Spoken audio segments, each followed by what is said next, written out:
عليكم ورحمة الله وبركاته. الحمد لله رب العالمين والصلاة والسلام على رسوله الكريم وعلى آله وأصحابه أجمعين.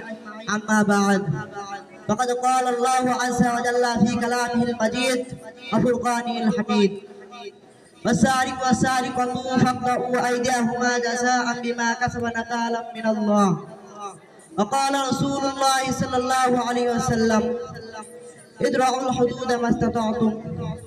আলহামদুলিল্লাহ, মহিসুন্নাহ কিরাতুল কুরআন কওমি মাদ্রাসা কর্তৃক আয়োজিত আজকের এই বাৎসরিক সেমিনারে উপস্থিত আছেন মহামান্য সভাপতি, অভিজ্ঞ বিচারক মণ্ডলী ও আমার সামনে বসা বাংলার দূর দূরান্ত থেকে একজন কিলম পিপাসু ছাত্র ভাইয়েরা, সকলকে আমার অন্তরস্থল থেকে জানাই শুভেচ্ছা ও অভিনন্দন।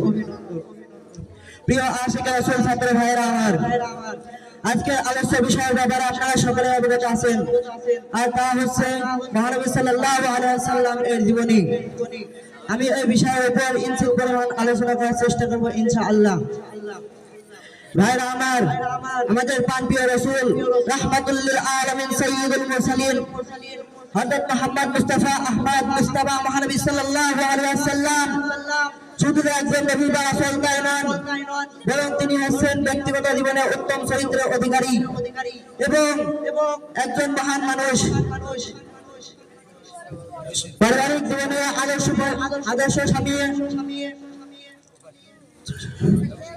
স্নেহবান পিতা, খেদমতগার সন্তান, আবার সামাজিক জীবনে পরোপকারী, প্রতিবেশীর হক আদায়কারী, অতিথি সেবায় নিবেদিত প্রাণ মহান ব্যক্তিত্ব, আবার রাষ্ট্রীয় জীবনে সর্বকালের সর্বশ্রেষ্ঠ মহান রাষ্ট্রনায়ক। মোট কথা, মানবীয় উত্তম গুণাবলীর আধার ছিলেন আমাদের মহানবী সাল্লাল্লাহু আলাইহি ওয়াসাল্লাম।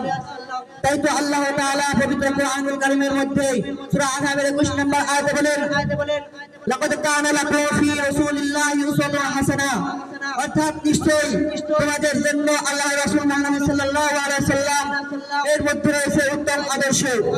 শুধু তাই নয়, আল্লাহ তাআলা আরো বলেন, ওয়া ইন্নাকা লাআলা খুলুকিন আযীম, নিঃসন্দেহে আপনি চরিত্রের মহান মর্যাদায় অধিষ্ঠিত।